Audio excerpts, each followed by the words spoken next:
And I know firsthand what it's like to stay in jobs, stay in relationships, have to make different decisions, feel like I've been in sacrifice at times in my life because I didn't have the viability to get out and do something different, or the education, or the information, or the inspiration, or the freaking community that's going to step out before me and take me with them. And I really think that's what we've created. And sometimes people get that a little differently, but truly, if you are not viable, you are vulnerable, and vulnerable to things like economy, vulnerable to things out of your control, vulnerable to things like, didn't we all just have an experience of something that all came into our lives globally that kind of put us in a vulnerable position? And so I think when you have a sisterhood or a community, it's not about what you have, it's about how you receive. Just a little taster of what is coming up on the show. But first, please do like this video and subscribe to the channel. And also tell your friends and family about this podcast. Please let us know in the comments if you would like to hear any particular topic in relation to sleep or health. And I will create a show especially for you, just for asking the questions. So let's get on with the show.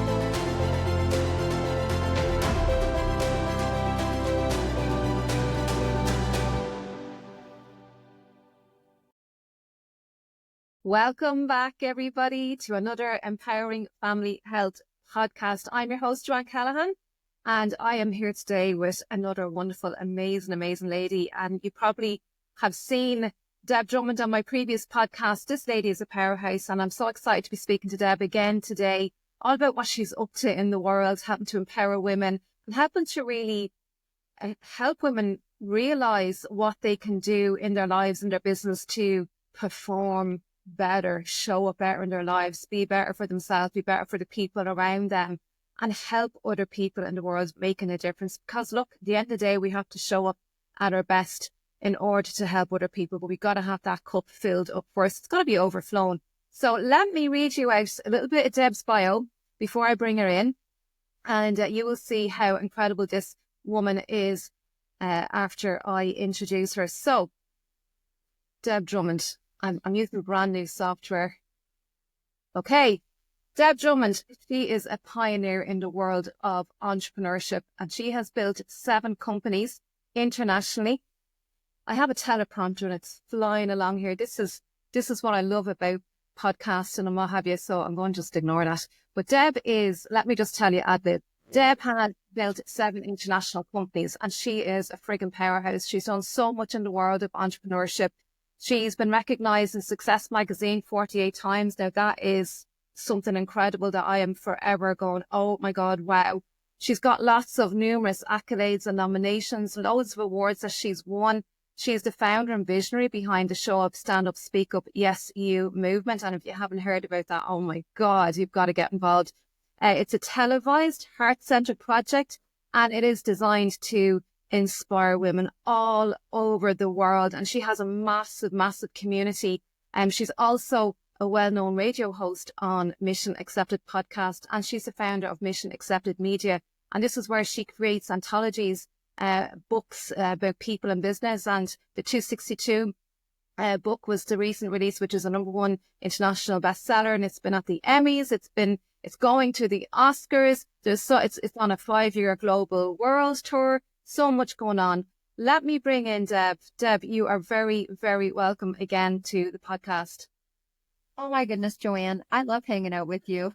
I love hanging out with you and your crew. That's who we're listening to today and talking to today. But what a pleasure. What a pleasure. It's so interesting when you sit and listen to someone talk about, what you've done and where you're going and the impact you've made. And I think that's really what we do, right? It's like a lot of the times we're doing so much for other people and filling your cup, like you said. And it's really nice when you do that because we outpour, admit it or don't admit it, everybody outpours. And it's nice to see that at the end of the day, that there's been something kind of cool that's made some kind of impression. I mean, there's thought leaders all over the world, right? Yeah. And look, women are, I know you're very passionate about women and helping women succeed in life and business. And look, women have come through years and years, decades of hardships and challenges, right? And this is what I love about you, Deb, because you're changing that. You're changing that now, and that's very significant. And, you know, it's true. Women have come from, you know, background of giving, because that's what's expected of them. You know, being the woman of the house, the wife, whatever it is. And we've grown with this through the generations. And it's really important that we can fill up our own cup first before we can help other people. And that's what this is all about, really, because otherwise we're looking at burnout. And I know you've experienced stuff like that, and a lot of women that you've worked with like that. Tell us, Deb, I'm really curious where all this passion came from. Because look, we've read out your bio there, and there's so much in it, right? There's so much that you've achieved and your accolades and the movements, like the global movements, the summits, oh my, the amount of people that you're reaching. Where does this passion come from, Deb? You know, that's an interesting story. I was having a great conversation with one of our other sisters, Tina Bakehouse. And, you know, I get asked many times, you should do a TED Talk. You should do a TED Talk. And I'm like, yeah, I'm kind of a little bit different in my talk. You know what I mean? I don't know if I can talk in a circle. I know we're having this conversation. And she said, because that's what she does. And I said, you know, there's so many different things that have made an impact in my life. Cause, you know, you always lead out with a piece of, you know, something startling and grab attention and all the things. And it works and it good and it should. And I was like, you know, so we were going through those things. And I said, you know, I remember standing outside the house I was raised in. You know, from Vancouver, Canada. And I remember looking at this house, and I was about 5, maybe 6 years old. And I was like, nope, I'm going to build a different life. Now, you know, we've all had some trauma drama, I call it. And there was definitely some trauma drama going on in my house. And I was just like, no. And then there was always this fuel that made me cry whenever I saw injustice. Like, it was really difficult. It's very difficult for me to watch the news sometimes. It's very difficult. And there's something about injustice, or someone not being treated well, or someone not being treated as par, that really just intuitively, I don't know. I always say that I was some kind of, you know, I don't know, in another lifetime, I was probably, you know, on a horse trying to lead a crew. But, which probably, I guess I do this lifetime too, but there's just something internal that when I see something not right, when there's an injustice around, rights, or really, I mean, look at all the work I do with Amnesty, right? It's so I think it's a core issue for me. Has it come from not being treated equal and being right in my life? Probably. Would I go and do what I do without having experiences that were disempowering? I think so. I think it's in my blood. I think it was in my grandmother's blood, and I think it's in my blood. Wow. I'm curious, what was life like for you when you were 10, when you were about 10 years of age? You know, because they say that we are our essence, like right now, stems from our childhood. So as a child, and look, stuff happens, doesn't it, along the way? And sure. Yes, we get stuff inherited through the generations as well. But as a 10-year-old, Deb, what kind of a child were you? What was life like for you as a 10-year-old? Can you go back that far? Yeah, you know, I mean, I was raised by a single mom. So there was nothing adverse to hard work in our life. I was one of the eldest cousins. So my mom had 4 brothers and sisters, and our summers were spent, you know, going camping with the families and all the kids and all the thing. But that time there was one elder cousin who was a girl, and then there was my brother, and then there was me. And so we had a lot of responsibility. But we are like, you know, we kept all the cousins and those kind of things. So I think I had a lot of responsibility because my mom was working, and we had to pull it up. Now, I also remember, you know, going over to my aunt's house, and Saturday night was hot dog night, and, you know, playing Kerplunk and Easy Bake Oven, and, you know, all those things as well. So I think that, I think there was everything, you know, there was stuff going on. I remember being, you know, really loving to write. You know, I wrote in journals back then, and I wrote on any piece of paper. Honestly, if you come to my desk now, it doesn't look any different than my desk would look like if I had one at 10 years old. So, I loved pretty things. You know, I loved pretty things. I loved frilly things. I was very much a girl's girl, but, I played flag football, you know, but um, I think that, yeah, and I was very community based, whether it was in my family or my friends. Friends were super important to me. Like my girlfriends were super important to me. And yeah, Yeah, well, a lot of that is shining through now, and just as you're speaking, just listening to you, because you really respected, and it was something that was important to you, having friends and your girlfriends, and you really love community, and you love the community that you've built, obviously, and you really mind. I'm in the community, obviously, and you really mind us, and you really look out for us and pull things together for us, and because you want us to have joy in our life and to have that sense of fulfillment in our life, because that's what human beings is one of the needs. Like, we want to have yeah, that sense of fulfillment, and I really get that with the community that you've created as you've went along. Talk to us, Deb. So, can you talk to us about the community that you're building, that you're continuing to build, how it's evolving?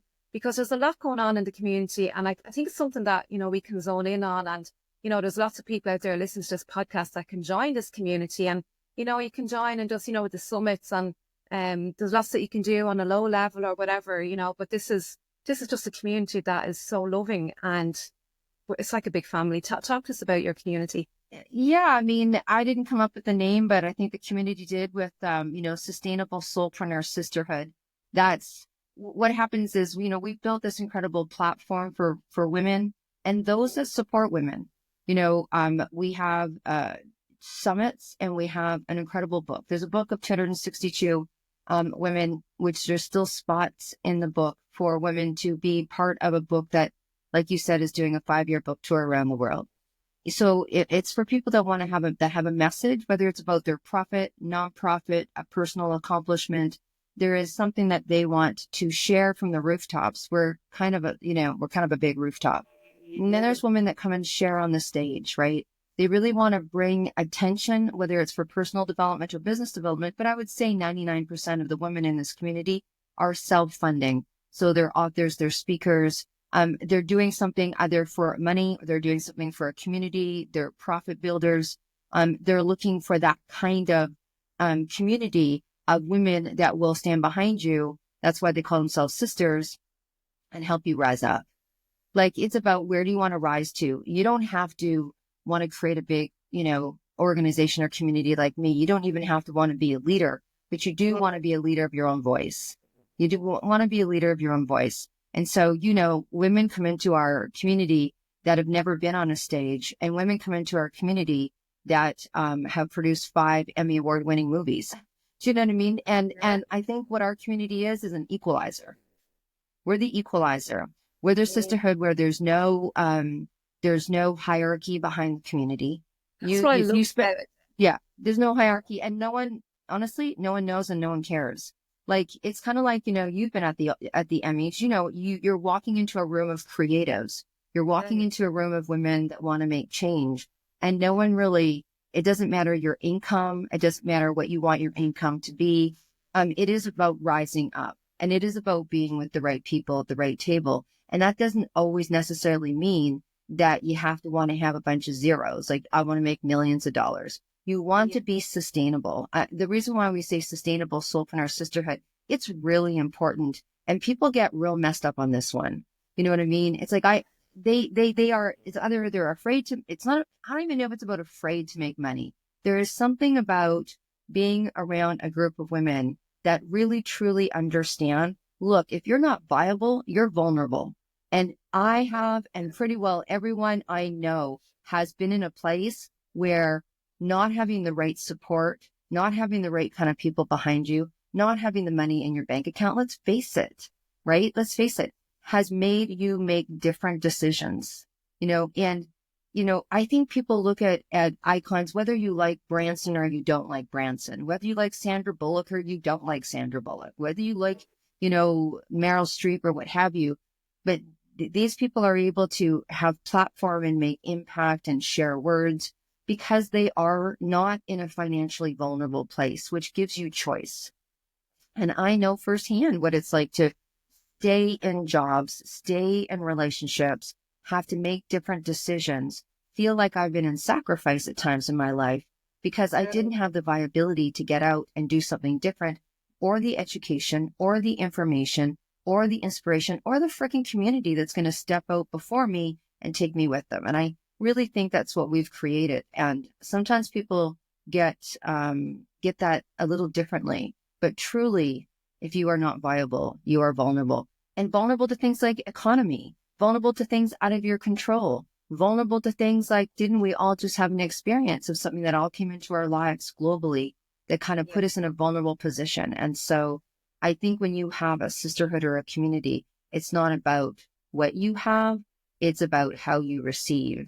And if you're open to receiving, hanging out with a bunch of cool chicks that are really interested in you and not the car you drive, and you know what I mean?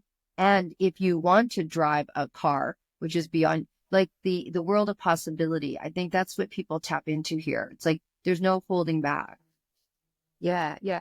I love what you said, viability and vulnerability. That's really putting it into perspective, because listen, Deb, at the end of the day, you know, we can be in this community and we can get help from people, and it's so true what you say about giving and receiving. But at the end of the day, we've got to be responsible for who we are.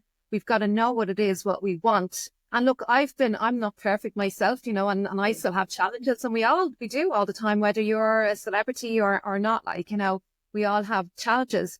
But what separates, what makes, you know, when we talk about success, everybody wants success, but defining success is very different for everybody, right?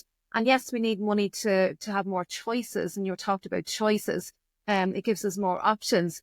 But what we're looking at before, the money element of it, that's where the essence is, you know, and that's where the heart centered, where the heart lies, what it is that you really want, the difference that you want to make in the world. And talk to us about, because people, you know, at the end of the day, women have to show up, right? How do people, this is your whole motto, right? How do people show up? How do people perform? What are people doing wrong when it comes to, you know, we talk about, you know, people like to say they're busy, right? This is a big thing. Yeah. People, oh, I'm busy, I'm flat out. Talk to us about that. Why should we not use those words? For me, it's chaotic, but how can we turn that around? Because I think this is the core of what's not working. Yeah. Thank you. I mean, when I talk about viability versus vulnerability, that's what I talk a lot in when I speak about top performance, right? So for those that don't know, I'm a top performance coach, and people go, "Oh, that's lovely." And they're like, "That's so nice." You know, I might as well tell them that, you know, I create, but you know, what does top performance do? So we all perform. We all do. We all have a life. We all have things that we, you know, put into that life. There's all responsibilities that we have, obligations and commitments. And then comes in our dreams and our wants and making sure that our needs are met. All of that. You know, whether you're an entrepreneur, whether you work for someone else, that's basic. There's things that you want. There's things that you need. There's things that you should be doing. There's things that, all the things that we want in our life. Yeah. And that's what makes people, we don't say that word, the one that starts with B. That's a B word in our team. We use the word abundant, right? Because you'll hear people say, I'm flat out, I'm slammed, I'm so busy. I'll say the word for the show. And you know, the response on the other side is a wall, actually. The person on the other side's like, oh, they have no availability for me. Yeah, very interesting. Honestly, do it 3 times in the next couple of days. Someone goes, how are you doing? Just go, man, I'm so busy. They will energetically pull back, and they will say to themselves, they have no time for me, on a very subconscious level. Now you start saying that to people you're doing business with. Oh my gosh, we're so busy. They're like, and then you ask them for their business. Well, how are you going to get it done? It is very subtle. So here it is. Be abundant, be overflowing, be joy, you know. Man, we are so joyful over here. We got some good stuff going on. But the bottom line is, I'm pretty sure that if you were willing to take a look at the 2% of the things that you're doing, we could tweak that so that when you did say that you were abundant, it's not like, oh my gosh, I'm so abundant, Joanne. It's not like, oh my gosh, we're so abundant. Like, things are really moving because you know, we work hard. Let's just talk about entrepreneurs, because that's my wheelhouse. That's who I talk to predominantly. I mean, I talk to parents, I talk to managers and managers, and that's a whole different type of abundance. But the thing around top performing your life, and I was explaining it to a little bit to you before show. It's like we all go buy the new and improved laundry soap. Why? because it's improved, because it's going to make your laundry better. It's going to make your clothes cleaner. It's more natural. It's better for your body. You know, we buy things that are organic. Why? Because it's an optimizer. When you look at organic, that means they've taken your food and optimized it. Why? Because they've made it better. They've made it healthier. They've made it digest better. And we spend all this time, we spend extra money, we spend extra resources on things like laundry soap and food that we put in and apps. Oh my gosh, this app is going to save you so much time. And we now have calendar. Like, here's my calendar link. I don't want to spend 12 texts back and forth figuring it out. You know what I mean? That's the best thing that was ever invented. Yeah, that thing is ever invented. So we have these things that will save us time on the pretense that it will give us back our life, truly. And so when people, you know, I have people that call me and they say, hey, I'm going to my company's conference. They'll book for 3 hours. We'll have a 3-hour conversation. Sometimes I'm going to my conference and I want to make the most out of my conference. Right. I know there's going to be people there that I want to approach. And we actually work out a strategy for someone going to their company conference. They are the people coming back where the people that need to see them for promotions are on their radar, because it's intentional and you say no to this and yes to this based on your needs. And cutting, like, there's no reason why people's meetings should be an hour. You know, if they're 55 minutes, 5 minutes times 6 meetings a day is half an hour times 5, it's 2.5 hours you just got. Things like that. So the 2%, and when you go through someone's business and you go through how they're doing business, then there's a lot that you can correct and adjust. And here's the thing, you have a choice then on, are you going to fill that time with things that you want? Are you going to fill that time with a bunch of other junk? No, you're not. You're going to be like, where's the mission? Where's the mission and the vision to your life? What is that you want to put into that extra 2.5 hours, right? People go, oh, stop scrolling because it wastes so much time. Maybe, depending on what you're watching. You know, so first we fix what are you doing and how can you be more efficient? And why do you want to be more efficient? Because it brings you more joy, because it gives you better sleep. You can talk about that. It gives you a better relationship with people around you. You're not running around going, I'm busy, I'm busy, I'm busy. I'm not saying you don't perform. That's not true. Sometimes people go, oh my gosh, they're so busy. Or people look at my life. Let's face it. I hear it all the time. You must have no time for anything. And I'm like, well, I don't know, 4:00 on Saturday, I'm getting a massage and going for dinner with my girlfriend. And damn sure we're probably going to have a nice Guinness and cheers the night. They look at me like, oh, I didn't know you did that. Come on, come on. Right. But I might not do it 7 days a week because I know I'm on purpose and I know my times and I know when. And so when you start to work with top performance, it becomes part of your life in a way that you start to make different choices. Do I get up in this morning and have a nice breakfast and take some time and read a book and make my bed? Or do I hop out of bed, get my butt in the shower and get on the show with Joanne? I get to make that choice. And just because my bed's not made, and by the way, it's not, just because my bed's not made doesn't mean anything unless I make it mean something. Yeah. I don't shoot on myself if it's not made till the end of the day either. Why? Because I made a difference in someone's life. I moved my business forward. I'm hanging out with some cool people, doing some cool things. And so when you start to top perform your life, the biggest aha moments my clients get is they start to get their choices back, because most people are not living in choices. They're living in do, and they're chasing the busy. And then they're freaking tired. I said freaking, by the way. They're tired and they're not adding any more zeros. So people usually come to me where they're like, I want to optimize this game here. I want to know what I'm doing when I go into that room. I'm going to look at the crew of us. We went to the Emmys. I'm doing the same thing with the Oscars crew right now. What's your intention? What are you going to do? Who are you spending time with? Look, if you've got a meeting, go. Don't hang out with us for go. Like you see us next time, right? And so being able to plan your busy, if you wanted to say that, and find out where you can have that extra time so that your partner who's like, hey, don't forget about me. You're like, are you kidding me? I just planned us the most gorgeous, beautiful mid-afternoon movie and massage. And they're like, Thursday at 3? You're like, yep, Thursday at 3. being an optimizer in your life means that you take control of your schedule, but it also means you take control of your intent of your schedule.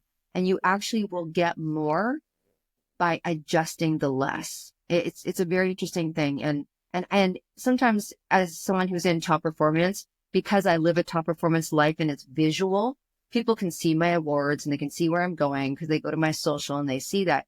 They don't see the beauty of that philosophy in my personal life. They don't see the beauty of that because it actually gives you money. It gives you choice. It gives you freedom. And if there's any word that someone wants to get me to sign up on their, just use the word freedom to me. I am a freedom seeker. And people would never say that. They're like, no, you're not. You're like a fill my schedule to the top seeker. I'm like, no, I'm a freedom seeker.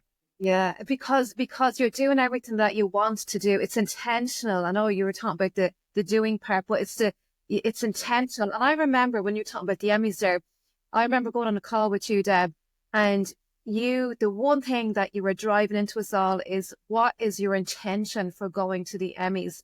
Have an intention. What is it you want to get? Like don't just show up and, not have an intent. Like, what you want to do, what you want people to know about you, your courses, your books, what kind of people you want to get involved, whatever it is, have the intention, and you're really driving that into us, because now we had a direction and we knew what it was that we needed to do to achieve that, things that we needed to bring with us, whatever may it be, but having the intention. And I always say this, when it comes to sleep, and I talk a lot about morning routine, and I always talk about, set your day up intentionally. So, and you journal, Deb, you have journals, and I have one of your lovely journals here that you gifted to me, and you set up your day, and we can set up our day in so many ways, like in a positive way, using a power word or having a routine. And you talked about the 2%, and a lot of people might be familiar with the 1%, even the 1% difference that we can do every single day. But the point is, it's small, it's very small, and it's so small that it's not so overwhelming that you can't stick to it. And then we can talk about habits and habit stacking and all that kind of great stuff, but making it a really small change, a small difference, something that you can do routinely, that it can impact, and it can really hardwire into that brain that we're automatically doing it then after a while. But Deb, I love what you said about the being intentional, because that's what really is us up. Well, it isn't when you're intentional, when you kind of know. So look at if someone, let's go back to the conference. So someone's going to a conference, they're going to a workshop, they're going to a 3-day event, they're going to the Oscars, the Emmys, whatever it is. It doesn't really matter, but they get a sense. They're like, I've been to conferences before. I've been to retreats before. I've been to whatever it was before, and nothing really came out of it. That's when people talk to me. They're like, I've done 40 podcasts and I've never really had someone call. And I go, well, now I'm kind of a straight shooter. So I'm like, well, we know podcasts work, so it's probably not that, but it could be the podcasts. It could be what you're saying when you're on the podcasts. Let's talk about that. What are you doing before the show? And I'm like, and how often are you sending the podcast out? No, I happen to know a lot about media. They're like, well, I put it on my Facebook and I put it on my LinkedIn. I'm like, how many times? And the conversation stops. And I'm like, do you know that every podcast is worth 2 years of content? They're like, no. I go, have you ever talked to the podcast host again? And please tell me you didn't just text them a thank you. They're like, oh, okay. So there's ways that you can do podcasts. There's ways that you can walk into a conference. There's ways that you can be on a online networking. There's ways that you can go on that will yield you more with the same amount of energy. That's the difference. Sometimes people hear top performance and you think that, you have to go run a marathon. You're going to be there anyway. You're doing these things anyway. So how do you yield higher so that you're going on 10 podcasts this month and not 25 and getting the same results? Yeah. And so that's where it truly top performing your life is a form of freedom seeking. It really is an income banking, because you are, we know that time and money correlate, but even if you say, I've gotten 5 more hours, in this week by top performing, that's 5 more hours and you can have meetings looking to build your business. Right. So, yeah. Oh, Deb, there's so much that and I know we're going to be closing up soon, and you have another call because you're scheduled for the day. So It's early here. It's early here. yeah, it's 8 o'clock in the morning your time. So Deb, so yeah, you have a media company, and you do a lot of courses and programs, and there's so many ways that you help people. And you were talking about repurposing the content there, reusing the content for podcasts, and you've got loads of great tips like that, And I think what I can really hear is keep showing up, keep showing up, keep showing up, because we have to have that we have to keep standing out, and people will remember us, even if it's just for like 30 seconds here and there. It's the reoccurrence, and being consistent. And that's what I can really hear in what you're saying. Deb, I want to just really quickly talk about the women's channel. Can we talk about that? Absolutely. Absolutely.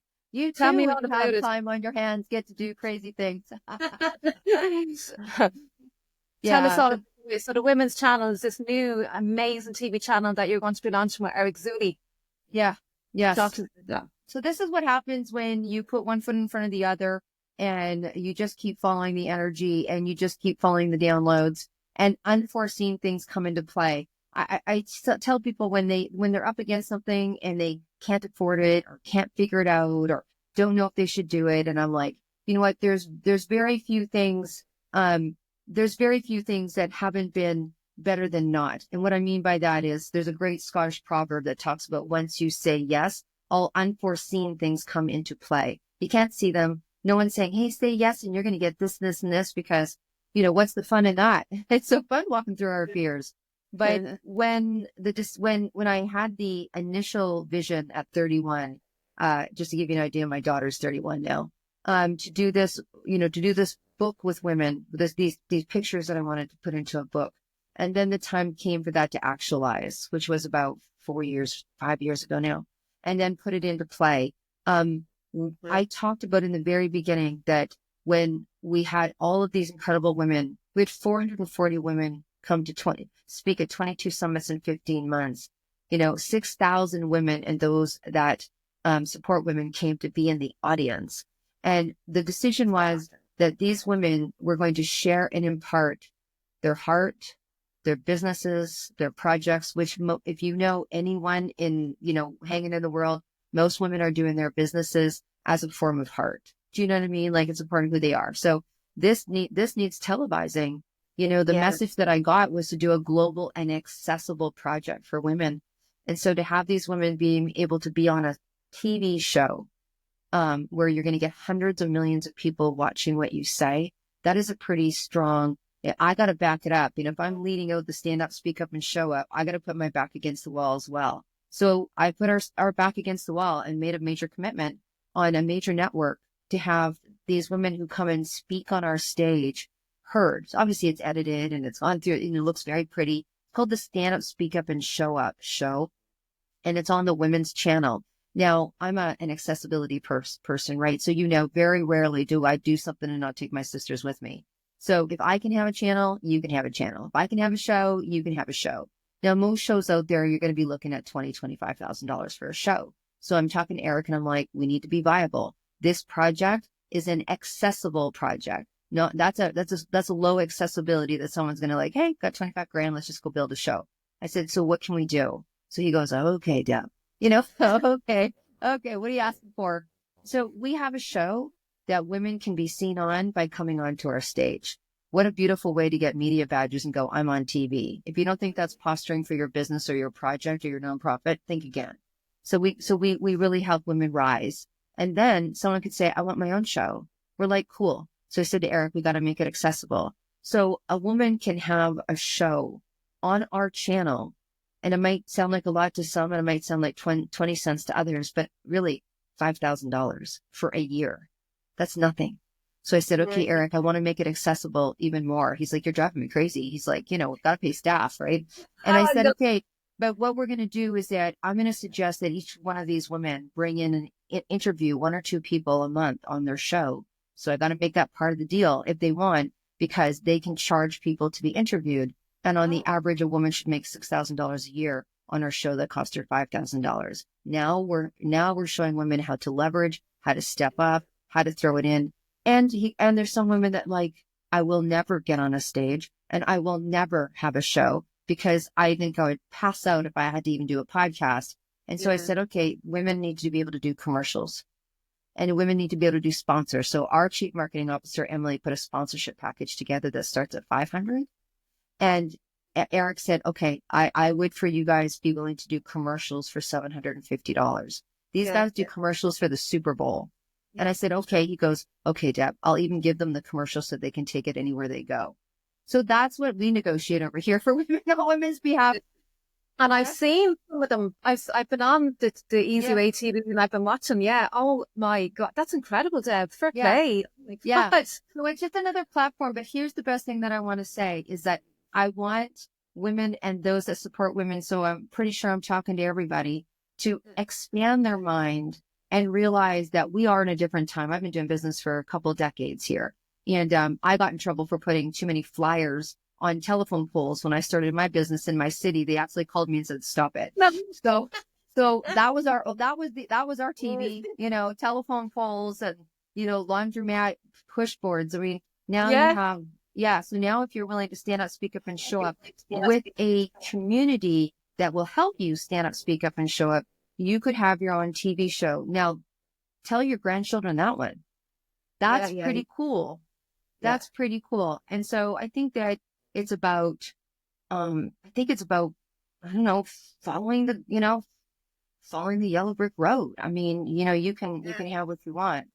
Things are just evolving and changing so fast now, Deb. We've got to keep up with, and we need people like you. We need to, and even people in the community that have other skill sets. We're all helping each other, right? We're all skilled at something, right? And that's super important, right? Because I'm not good at everything, right?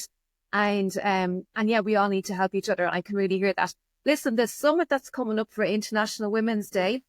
So that's just around the corner. So I'm co-hosting that. I'm super, super delighted to be co-hosting that as well. Just tell us a quick rundown. It's a 2-day event, isn't it? Yeah, absolutely. I'm super excited. And lucky me, right? I mean, Joanne, if you haven't obviously these are people that are following and love you. And so she is like way up there in our community. She's like, everybody loves Joanne for obvious reasons, right? She's heart-centered, smart woman. But Joanne's going to align with me on the 8th, the International Women's Day. We have, oh my gosh, between the 2 days, there's about 40 women hitting the stage. We have everyone from a woman who's introducing the intranet to women in Northern Nigeria that never heard of it before. We have a 5-time Emmy Award winner who won awards for her social documentaries. We have coaches. We have people that are musicians. We have, oh my gosh, the array of women that are going to hit the stage. But here's the thing. We've all agreed to inspire, motivate, educate, and help other women feel the power of solidarity. So it's accessible summit. So it is by donation. If you can donate, please do, because it allows us to offer it free to those who can't. And it's just going to be a really, it's curated, it's beautiful, it's organized. And honestly, there's $20,000 in free gifts being given away and everyone will walk away. The chat is a full swag bag. It is a swag chat, like rock your world. There's gifts everywhere, all through there. And I've been on a few of those, some I've co-hosted with you before in the past. And you're like, when you say 20,000 worth of prizes, there is prizes after every single speaker. And there's a special prize, one special prize as well when you listen as well to what the speaker's talking about. And it's really exciting, and because it has people on the edge of their seats as well, and I just love it. It's so generous.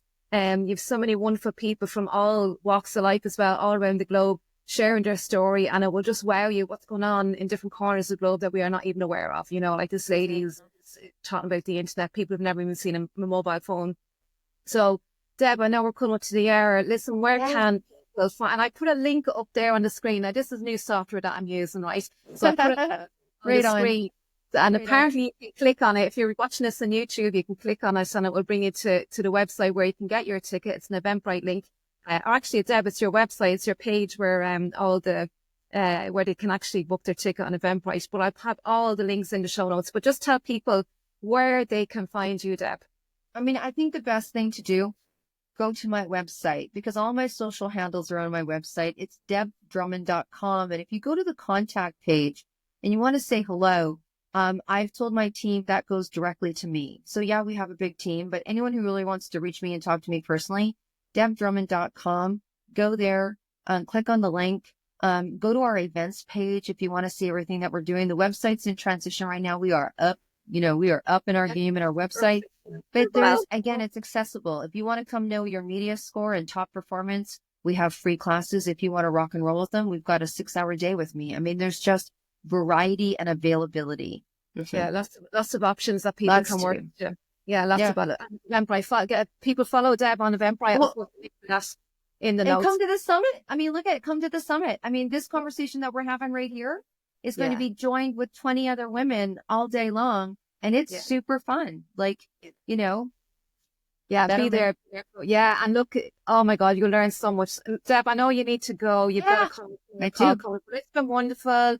Thank you for meeting us an early hour in the morning, and keep living that top performance life and showing up and helping everybody in the world. I just admire you, and I'm so grateful that you're in my life, Deb. So God bless, and I will see you very shortly.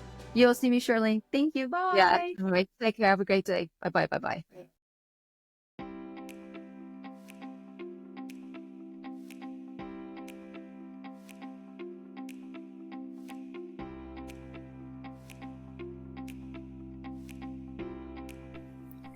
I do hope you are enjoying these conversations, and to help me continue pushing these videos and audio podcasts together, I do have an ask. I do need support to help me to keep bringing you knowledge and insights. There is a Patreon link, patreon.com/empowering family health, or you can make a donation via PayPal. All the links are in the description and the pinned comment. You can do a one-off, or you can do a monthly support. So I'd really appreciate that. Thank you, and have a wonderful day. Take care.